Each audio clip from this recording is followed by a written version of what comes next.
kaitan dengan makan bergizi kurang mendapatkan perhatian, bahkan hampir tidak mendapatkan perhatian dari pemerintah. Sekarang itu luar biasa diperhatikan, bahkan dikasih makannya secara gratis. Kalau ini misalkan kamu pandang basi, terus seandainya di penerima manfaat yang sisi ini tidak dilanjutkan gimana? Oh jangan Pak. Untuk sewa tempat, karena pemerintah tadi kerjasama kemitraan, maka di situ sewa. Lah pemerintah kalau mau langsung nyewa di depan, dan gini ya, fiskalnya enggak tutut.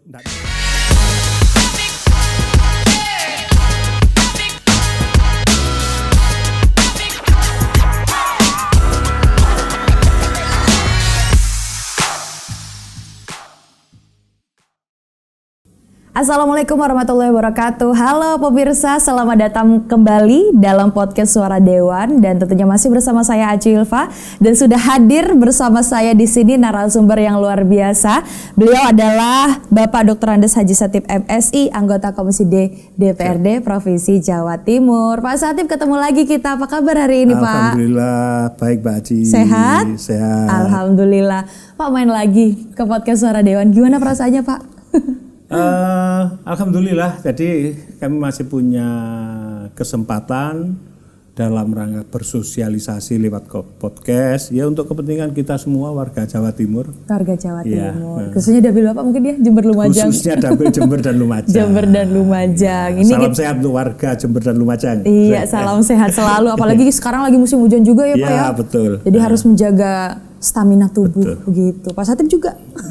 Yang jelas menjaga lingkungan. Menjaga lingkungan. Termasuk lingkungan kesehatan, lingkungan sekitar kita, lingkungan alam kita, kan gitu. Betul. Barusan dari mana aja nih Pak? Saya kebetulan hari ini saya ada acara yang pertama tadi pagi itu penyerahan bantuan sepeda motor roda 3 untuk bank sampah Jawa Asri. Bersama Dinas Lingkungan Hidup Jawa Timur. Wow. Juga dihadiri Kepala Dinas Lingkungan Hidup Jember. Iya. Berarti pagi udah ada jadwal ya Pak? Udah ada jadwal. Udah ada jadwal. Tapi nggak lupa sarapan kan ya Pak ya? Aman ya? Alhamdulillah. Iya, karena kebetulan juga Pak, tema kita yang akan dibahas saat ini luar biasa, soal MBG Pak. Wah, siap. Rasanya MBG ini kalau kita bicarakan tidak ada habisnya, ya, begitu. Betul. Kebetulan juga Pak Satip sendiri kan ada SPBG sendiri ya Pak ya? Ya, ini kan bagian dari tanggung jawab kami sebagai bagian dari warga negara Indonesia. Juga secara kelembagaan, bos saya, ketua umum saya kan juga jadi presiden. Betul. Nah, mau tidak mau saya harus mendukung sepenuhnya. Mendukung sepenuhnya. Dan ini juga perlu ada dukungan dari masyarakat Indonesia. Begitu ya Pak Satip ya. Nah, kemudian Pak Satip, tema kita luar biasa. Ini kan MBG kan menjadi salah satu strategi dari pemerintah untuk menciptakan dan mencetak bangsa yang unggul. Mungkin dari pandangan Pak Satip sendiri selaku anggota Komisi D DPRD Provinsi Jawa Timur, MBG ini sebenarnya seperti apa sih Pak? Jadi bukan hanya kebetulan semata-mata saya sebagai kader Gerindra, bukan semata-mata karena saya itu anggota Dewan dari fraksi Gerindra, tapi ini adalah satu panggilan jiwa bagi saya karena program dari pemerintah dalam hal ini pemerintah yang dipimpin Bapak Prabowo ini punya program yang menurut saya sangat strategis. Dari sekian program yang ada, ini salah satu program yang strategis adalah makan bergizi gratis. Betul. Nah, dari sini bagi saya mendukung sepenuhnya. Bahkan saya ingin mengajak warga masyarakat juga mendukung sepenuhnya. Karena apa? Karena ini satu ide dan inisiatif yang luar biasa dari seorang putra terbaik bangsa ini, bagaimana caranya membuat atau menciptakan atau memunculkan sebuah generasi yang unggul. Nah, karena kita secara nasional sudah sepakat bahwa di tahun 2045 nanti Indonesia emas. Betul. Ketika tujuan kita Indonesia emas, dalam berproses ini kita tidak menyiapkan infrastruktur dalam rangka mendukung ini hanya sekedar utopis saja. Nah, dari situ makanya dalam rangka mencapai ini harus kita isi dengan berbagai program yang harus mendukung menuju Indonesia emas, salah satunya makan bergizi gratis. Nah, Yang selama ini kaitan dengan makan bergizi kurang mendapatkan perhatian, bahkan hampir tidak mendapatkan perhatian dari pemerintah. Sekarang itu luar biasa diperhatikan, bahkan dikasih makannya secara gratis. Ini satu kepedulian yang luar biasa dari pemerintah dalam rangka menyiapkan generasi kita itu, dan ini berproses dalam rangka menuju Indonesia Emas. Karena tanpa didukung oleh kemampuan bangsa kita dengan segala aktivitas dan kemampuan diri, maka satu hal yang utopis untuk bisa mencapai 2045. Jangan sampai 2045 ini justru yang menikmati bukan bangsa Indonesia, justru bangsa asing. Ini yang tidak digendaki. Makanya dari sini Presiden kita selalu menyampaikan di setiap event itu kaitannya dengan pengelolaan sumber daya alam. Kalau sumber daya alam harus kita tahan sendiri sampai terjadi hilirisasi hampir di semua. Nah, ini tujuannya kan untuk mendukung program saja seperti ini. Gitu. Artinya memang MBG ini kan adalah salah satu langkah strategis dari pemerintah untuk menciptakan generasi Indonesia Emas 2045, begitu ya Pak ya. Ini kan yang dimulai dari SDM-nya dulu. Betul. Begitu. Nah, kemudian Pak, tadi juga Pak Satip soal dukungan dari masyarakat perlu juga dengan adanya MBG ini. Tapi kita tahu Pak, di media sosial kita apalagi masih banyak yang berpandangan miring soal MBG. Bagaimana mungkin Pak Satip sendiri menanggapinya? Menurut saya gini, itu bagian dari dinamika yang terjadi. Karena bagaimanapun juga kita negara demokrasi, setiap warga negara mempunyai hak untuk menyampaikan pendapat. Yang penting satu, pendapatnya harus bertanggung jawab. Jangan hanya berpendapat miring, tapi jangan hanya berpendapat tapi tidak ada solusi. Nah, ini yang kurang baik menurut saya. Silakan berbeda pendapat, karena demokrasi esensinya adalah perbedaan pendapat, kan gitu. Betul.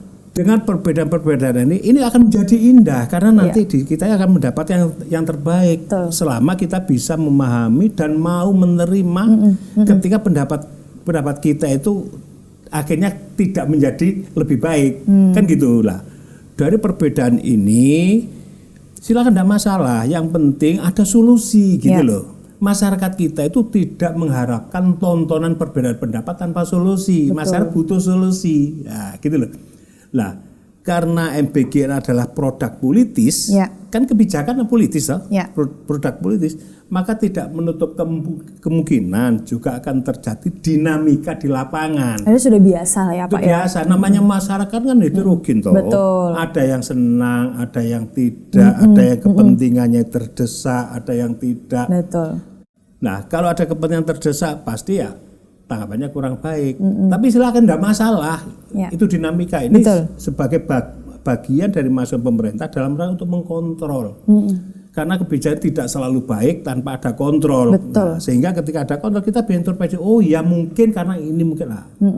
Seperti itu. Artinya soal dinamika masih ya biasa lah ya Pak, namanya masyarakat juga tadi wajar aja. Tapi tadi ya Pak ya, kalau ada komplain ada solusi juga kalau bisa. Jadi berimbang.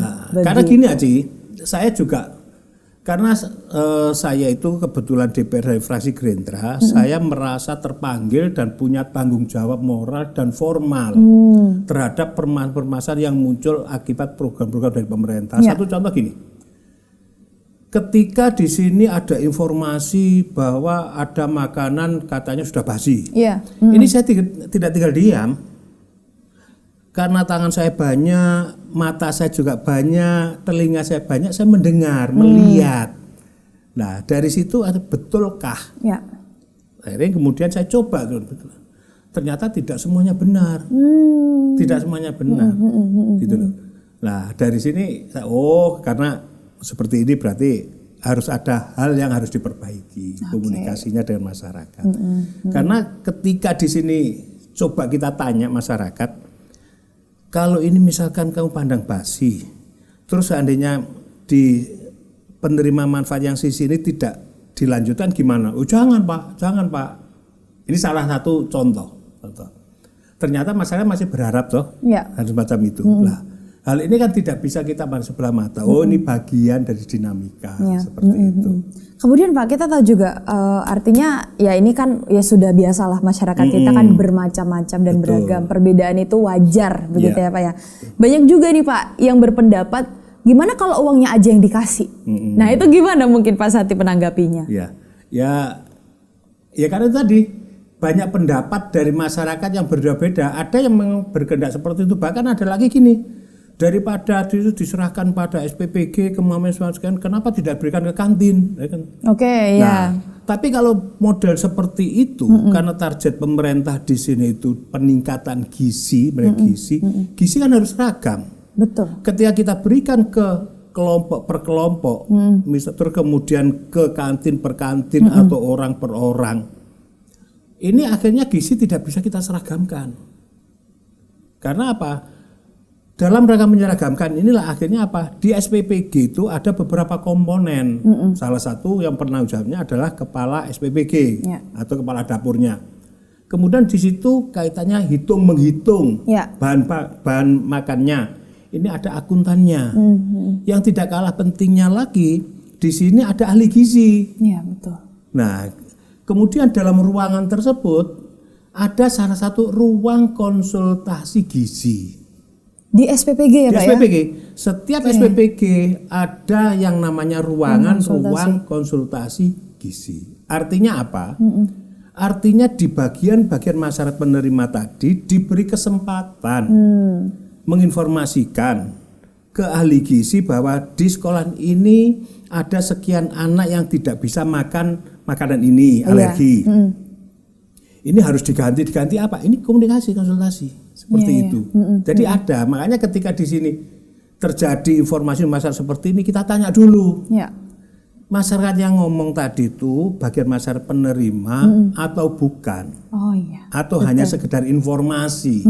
Kalau sekedar informasi, ya perlu dicek dulu kebenarannya. Kalau dari masyarakat penerima, ruangnya sudah dikasih ruangan. Dikasih ruang untuk konsultasi. Dan ini juga setahu saya itu ada WA group dari penerima. Dari sekolah-sekolah, pondok-pondok, ini ada WA group. Jadi di situ selalu konsultasi. Tidak bisa datang ke SPPG tapi bisa konsultasi lewat WA tadi. Ini dalam rangka apa? Dalam rangka mengantisipasi seperti kejadian-kejadian yang terekspos di medsos itu, seperti itu. Berarti memang artinya SPPG sendiri itu menyiapkan tadi ruang konsultasi gizi, dan itu juga ada komunikasinya juga dari penerima-penerima.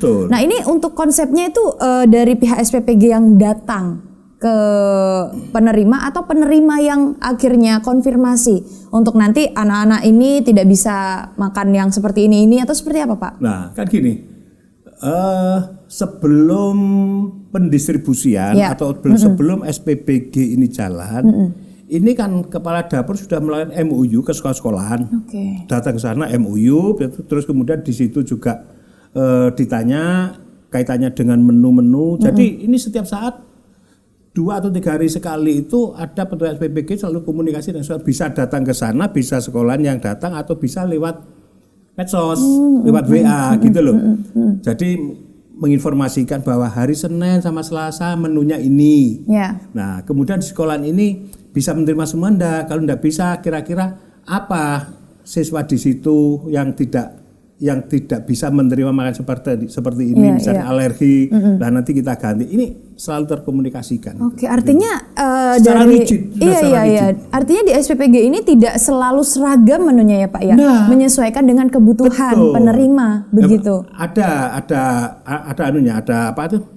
Ada list-listnya ada listnya, hari ini menunya ini. Nanti dari si penerima konfirmasi, mungkin ada siswa yang alergi makanan A, makanan B bisa diganti dari pihak SPPG. Iya, jadi gini, misalkan untuk besok ya, jadi besok sebelum masak menu ini, hari ini sudah terkonfirmasi ke semua penerima gitu loh. Oh besok terima ini, lah kira-kira di penerima yang sini ada yang alergi tidak? Kalau ada alergi sudah tersiapkan sejak dini, seperti itu. Jadi rigid. Nah ini juga informasi mungkin kepada masyarakat Pak Satip bahwasanya tidak semua MBG itu menunya sama. Ya, bisa jadi ada yang berbeda karena tadi kebutuhan penerima yang mungkin alergi terhadap satu makanan tertentu. Begitu. Nah ini juga harus perlu dipahami nih oleh masyarakat Pak Satip. Ini juga edukasi juga. Kemudian Pak Satip tadi juga disinggung soal anggaran juga. Modalnya cukup besar kan untuk salah satu program MBG ini yang menjadi strategi pemerintah begitu ya. Kalau kita lihat dari sisi anggaran menurut Pak Satip sendiri untuk saat ini di Jawa Timur untuk MBG sendiri seperti apa anggaran APBD-nya? Jadi gini, kalau katanya dengan MBG ini anggaran langsung dari pusat. Langsung dari pusat? Dari pusat. Jadi tidak ada kaitannya dengan provinsi, kabupaten, kota, tidak ada. Nah ini juga harus jadi ini Pak, edukasi juga ke masyarakat nih Pak. Jadi ini semua menjadi tanggung jawab pusat langsung dari BGN. Lah, Badan Gizi Nasional ya Pak ya? Betul, Badan Gizi Nasional lah. Dari situ, dari biaya ini untuk biaya makannya, operasionalnya, sewa tempatnya. Jadi kan gini tuh sebenarnya, pemerintah ini mempunyai sebuah program makan bergizi gratis. Tapi ketika di sini pemerintah mau membangun dapur, maka pemerintah tidak bisa, harus bermitra. Siap. Nah, kemudian menunjuklah sebuah mitra. Siapa mitranya? Mitranya adalah lembaga berbadan hukum, yayasan, kan gitu ya. Betul. Nah, kemudian setiap yayasan hanya diperkenankan mendirikan SPBG maksimal 10 SPBG. Setiap yayasan? Setiap yayasan. Oke. Hanya diperkenankan membangun 10 SPBG. Nah, pertanyaannya, apakah semua yayasan itu pasti mendapatkan jatah 10? Tidak. Karena kita mendaftarkan ini kan by online semua, sistem semua. Jadi kita di sini serba digital, tidak ada orang berhadapan dengan orang, kita berhadapannya dengan sistem, kita digital semua sistem. Jadi tidak semua lembaga itu sampai 10. Ada yang 2 termasuk saya, lembaga yayasan yang kami itu cuma 2. Kemudian daftar lagi sudah tidak bisa, sudah close. Nah, ini biayanya dari pusat semua. Di situ ada 3 komponen. Yang pertama adalah untuk bahan makanan. Bahan makan bergizi gratis itu alokasi anggaran dari BGN itu 10.000 per pack. Per pack. Per pack. Itu khusus makanannya saja ya Pak ya? Khusus makanannya saja. Terus kemudian untuk sewa tempat karena pemerintah tadi kerjasama kemitraan, maka di situ sewa. Nah, pemerintah kalau mau langsung nyewa di depan, dan gini ya, fiskalnya tidak nutut. Nah, akhirnya apa? Disewa per pack tadi. Jadi per pack kita disewa, yayasan ini disewa 2.000 per pack. Siap. Nah, terus kemudian ada lagi 3.000. 3.000 untuk operasional. Nah, operasional ini untuk gaji karyawan atau relawan. Jadi kalau di SPBG karyawan namanya relawan. Jadi relawan gajinya dari situ, termasuk ahli gizi, chef. Iya ada chefnya juga. Ada chef. Terus ada akuntan, asisten kepala dapur. Nah ini dari itu termasuk untuk bayar listrik, sewa kendaraan. Nah itu dari 3.000 per pack tadi. Per pack. Ya. Jadi seperti itu. Jadi 10.000 ini utuh untuk bahan makanannya, tidak boleh terkurangi, karena sudah ada listnya di situ, seperti itu. Artinya memang ini anggaran ini langsung dari pusat tadi, dari BGN ya Pak ya? BGN langsung. Badan Gizi Nasional, 10.000 per pack, tidak boleh dikurangi, begitu ya Pak ya? Nah, kemudian pengawasannya seperti apa Pak soal anggaran apalagi Pak? Karena gini, anggaran itu pencairannya tidak bisa dicarikan oleh kepala dapur sendiri atau yayasan sendiri. Ini harus ada satu tanda tangan bersama, ketua yayasan, juga kepala dapur, juga akuntan di situ. Jadi semua ikut terlibat dalam pengawasan itu tadi. Nah, kembali lagi ke tadi ya, kaitannya dengan peran pusat, daerah seperti apa. Nah, tadi saya sampaikan kalau pusat perannya memang tersentral di pusat semua, anggaran pusat. Nah, sekarang daerah di sini tugasnya ini harus menangkap program ini untuk kepentingan daerah. Karena dengan adanya SPPG yang di setiap kecamatan ada dalam rangka memenuhi kebutuhan penerima manfaat dari sekolah-sekolah dan B3. B3 itu ibu hamil, ibu menyusui, balita itu dapat juga dari situ. Tapi beda tema ya Pak ya. Tapi beda. sama MBG, tapi khusus untuk B3 tadi ya Pak ya. B3. Okay. Jadi disiapkan mulai ibu hamil, balita, ibu menyusui, balita juga dikasih. Setelah pasca balita sekolah juga dapat. Jadi dapat asupan gizi itu sampai lulus SMA kan gitu tuh. Nah ini kan sudah luar biasa lah. Dengan berdirinya SPBG seperti ini, maka yang bisa dipastikan bahwa kebutuhan bahan-bahan makanan pasti akan meningkat. Nah, sekarang pertanyaan gini, ketika bahan makanan meningkat, kita pertanyaannya apakah ketersediaan di pasar itu bisa memenuhi? Iya, itu. Iya. Iya kan? Kalau pasar tidak bisa memenuhi, apa yang akan terjadi? Harga pasti tinggi. Naik. Ketika harga tinggi, maka inflasi tidak bisa kita bendung. Iya, betul. Nah, dari situlah maka tugas dari pemerintah kabupaten dan provinsi menyiapkan infrastrukturnya.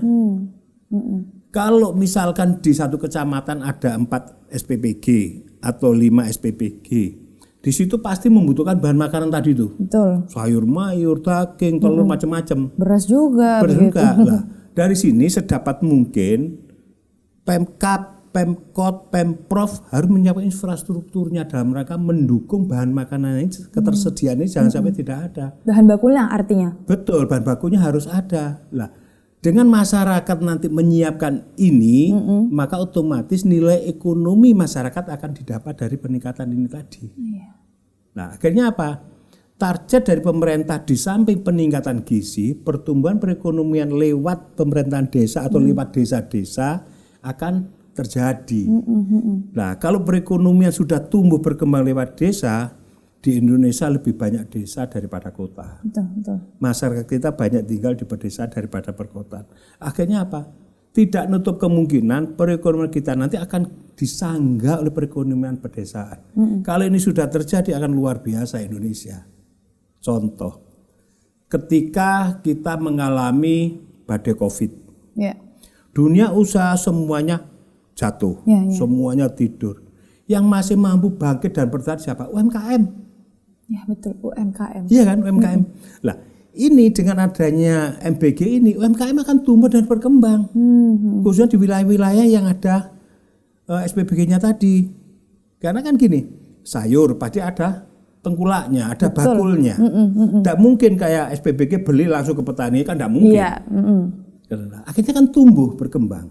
Kemudian seperti bakul-bakul buah-buahan, akhirnya kan laku buah-buahnya secara kontinu, berkelanjutan. Nah, inilah yang kita inginkan, ada membawa dampak positif multiplier terhadap semua segi perekonomian dengan berdirinya SPBG ini. Di samping menyiapkan generasi unggul, juga didukung oleh perekonomian yang baik dan berkembang.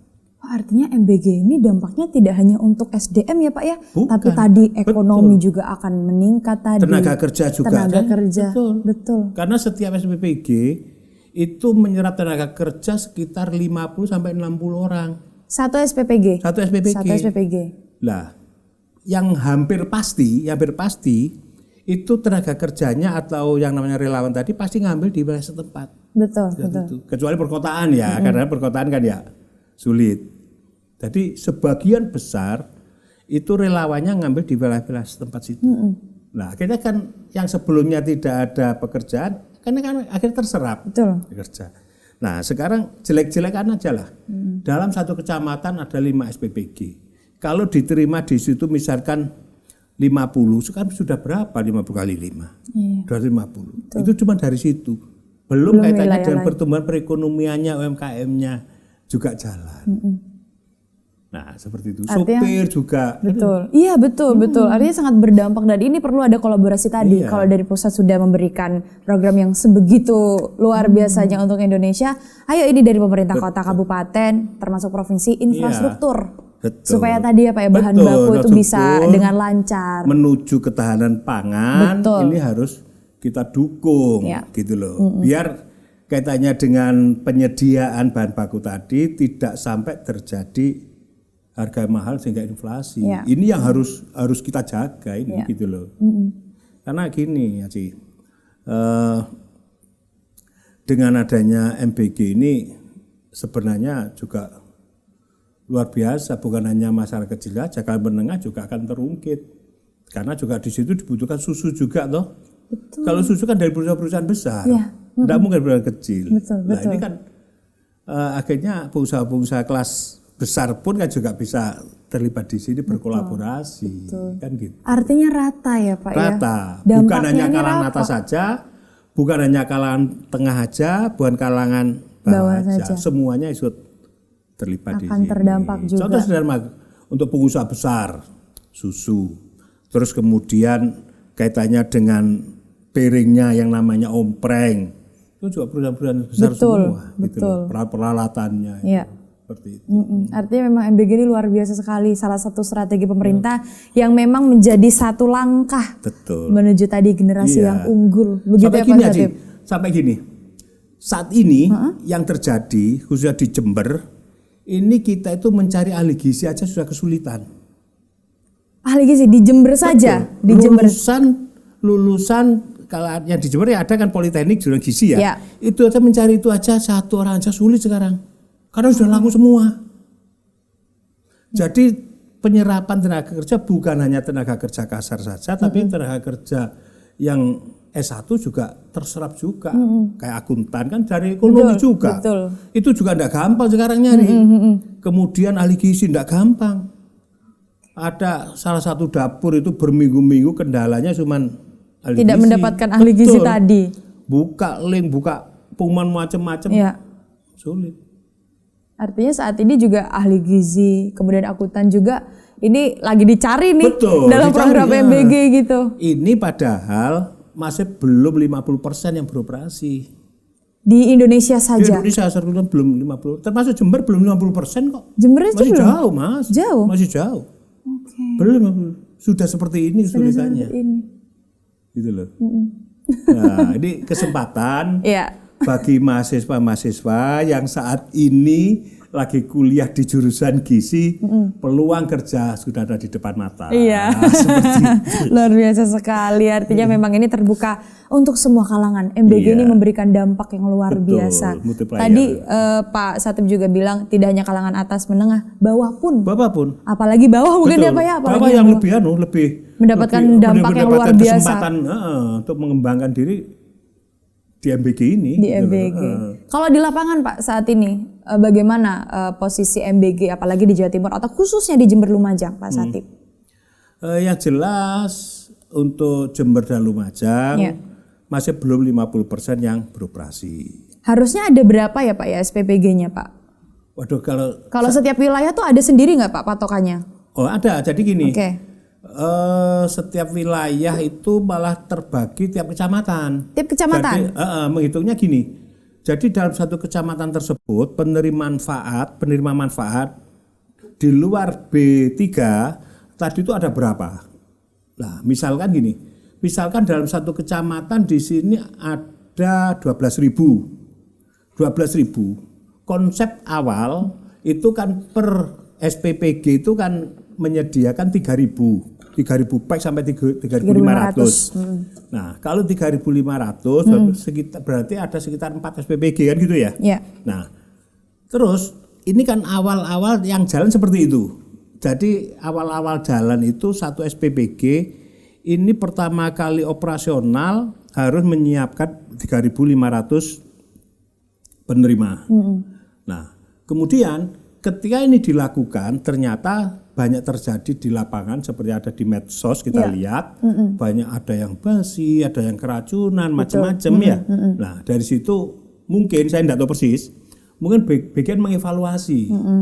Kalau kita menyiapkan 3.500 per SPPG tadi, katakanlah 3.500 ini pendistribusiannya jam 7 pagi misalkan, jam 7 pagi. Terus untuk mampu memasak sebanyak 3.500 pack ini tadi dimulai jam berapa? Misalkan jam 12 malam. Masak, terus kemudian jam 7 di operasional, ini sudah rentang berapa jam? Ya, ya. Berarti ketika rentang sekian jam, maka tingkat kebasiannya kan tinggi. Betul, masuk akal, masuk Nah, akal. akhirnya dari situ, akhirnya banyak yang menjadi media, ada yang keracunan, ada yang katanya basi. Ini juga masuk akal juga kan gitu. Nah, dari situ mungkin BGN mengevaluasi. Berarti kalau dipaksa 3.500 tidak nutup kemungkinan akan banyak terjadi kasus-kasus serupa. Ya, ya. Nah, dari situ makanya BGN akhirnya menurunkan grade, tidak 3.500 akhirnya menjadi 3.000. Oke. Terus kemudian dari 3.000 turun lagi di 3.000. Nah, contoh, ada salah satu teman yang sudah lama operasional, mungkin sekitar 3 bulan yang lalu, pertama kali operasional 3.500 tiap hari. Habis itu ketambahan lagi dari B3 500, berarti 4.000. Betul. Nah, kemudian selang 15 hari terkurangi terus. Kurangi, akhirnya sekarang menjadi 2.400. Nah, kita ngobrol, lu kok bisa gitu? Iya. Sekarang banyak yang sudah berdiri yang lain-lain, akhirnya dikurangi. Ini masih belum lagi, masih ada 2 lagi mau berdiri. Kalau 2 ini berdiri, kita juga dikurangi lagi bisa 2.000. Nah, artinya dari sini kasus seperti ini, ketika memasak 2.000 dibandingkan dengan 3.500, maka jarak waktunya pasti akan berbeda. Ya. Kalau misal 3.500 masak mulai jam 12, berarti kalau 2.000 paling masaknya kira-kira mulai jam 2 atau jam 3, sehingga tingkat kebasian bisa kita tekan. Betul. Nah, itu yang terjadi. Tapi akhirnya jadi pertanyaan balik. Kalau sekarang itu misalkan dari 3.500 atau 3.000 kemudian turun ke 2.000, padahal kan sewa tadi itu hitungannya kan per pack atau per ompreng. Itu kan 2.000 rupiah. Kalau 2.000 rupiah kemudian di sini kita menyiapkan makanannya itu misalkan 2.500, berarti sewanya kan 2.000 kali 3.500 per hari. Berarti 7 juta per hari. Nah, dengan adanya pengurangan ke 2.000, akhirnya yang memiliki SPP tadi kan menjadi rugi. Kan ya? Logikanya kalau dari 3.500 kita dapat 7 juta per hari, kemudian turun ke 2.000, logikanya 2.000 kali 2.000 berarti cuma 4 juta. Kan gitu. Nah, sekarang kali 4 juta atau 7 juta kali 24 hari kerja dalam 1 bulan. Dengan tenaga kerja yang sama artinya ya Pak ya? Dengan tenaga kerja sama. Nah, kalau seperti itu akhirnya apa? Akhirnya pemilik SPPG tadi, yayasan tadi kan dirugikan oleh pemerintah. Nah, ternyata apa? Ini bijaknya pemerintah. Ternyata dengan kondisi seperti ini pemerintah bijak. Demi pemenuhan kualitas makanan bergizi tadi itu, maka meskipun kuota dari 3.500 atau 3.000 turun ke 2.000, sewanya tetap dihitung per hari 6 juta. Karena pemerintah tidak ingin merugikan pihak mitra tadi. Nah, ini akhirnya seperti ini. Ini menjadi bagus gitu loh. Akhirnya apa? Akhirnya tidak ada yang dirugikan di sini. Mitra kerja pun tidak rugi. Oh, tidak apa-apa, tetap begini. Sehingga kualitas bisa tetap dipertahankan. Sehingga masaknya bisa maju, tidak seperti yang awal-awal 3.500 tadi ya Pak ya. Sehingga kualitas betul-betul menjadi acuan dari pemerintah, bukan target kuantitas, tapi targetnya juga kualitas. Tadi. Seperti begitu. Ini. Artinya luar biasa sekali. Terus lagi gini, rigidnya lagi. Kaitannya dengan yang masak. Relawan. Chef juga. Jadi kalau chef ini sudah gaji bulanan. Beda ya Pak ya dengan yang relawan ya. Relawan ini juga ada aturannya juga. Kalau misalkan penerimaan manfaat 1.200, ini sesuai dengan waktu kerjanya, akhirnya kan juga berkurang. Dia tidak lama-lama di situ, lah kemudian honorariumnya juga mengikuti jumlah pack-nya tadi. Seperti itu. Artinya, bukan sama 3.500. 3.500 sama dengan 2.500, 2.500 sama dengan enggak seperti itu. Jadi akhirnya secara proporsional bisa ya bisa masuk akal lah, logis akhirnya. Artinya meskipun banyak sekali SPPG sekarang ini mulai dibangun oleh para swasta ya Pak ya, yayasan-yayasan juga, ini tidak ada yang dirugikan sama sekali. Justru ini tadi tetap kualitas yang nomor satu. Akhirnya kualitas yang menjadi acuan, bukan kuantitasnya lagi. Karena yang awalnya tadi ke kuantitas ya Pak ya? Awalnya kuantitas. Iya. Jadi dapur-dapur yang berlomba-lomba mencari sebanyak-banyaknya kan gitu. Betul. Ketika mencari sebanyak-banyaknya, pasti kualitas akan terabaikan. Nah pemerintah tidak seperti ini, tidak mau gitu loh. Ojo lah seperti ini. Saya butuh kualitasnya agar target kita menciptakan masyarakat unggul di semua bidang tadi bisa tercapai, ya harus kualitas. Artinya ini program tidak hanya untuk hari ini ya Pak ya, betul. Tapi akan berdampak nanti betul. Di 2045. Investasi. Betul, investasi masa depan. Iya. Dan dimulai dari sekarang. Betul. Begitu ya Pak Satip ya. Pak Satip luar biasa sekali. Mungkin terakhir sebelum kita akhiri, harapan dari Pak Satip sendiri selaku anggota Komisi di DPRD Provinsi Jawa Timur, sekaligus yang juga punya SPPG juga, dengan adanya MBG ini untuk 5 tahun sampai 10 tahun ke depan. Bagaimana Pak untuk cita-cita mewujudkan generasi bangsa yang unggul Pak, silakan. Ya, yang jelas saya karena mewakili Jember dan Lumajang, saya sangat berharap sekali masyarakat mendukung sepenuhnya dari upaya pemerintah dalam rangka penyiapan masa depan generasi kita, di mana generasi adalah berasal dari keluarga-keluarga masyarakat yang salah satunya ada di Jember, di Lumajang. Dukung makan bergizi gratis ini karena bukan hanya berdampak ke putra-putri kita, cucu-cucu kita, tetapi juga berdampak pada perekonomian kita sendiri.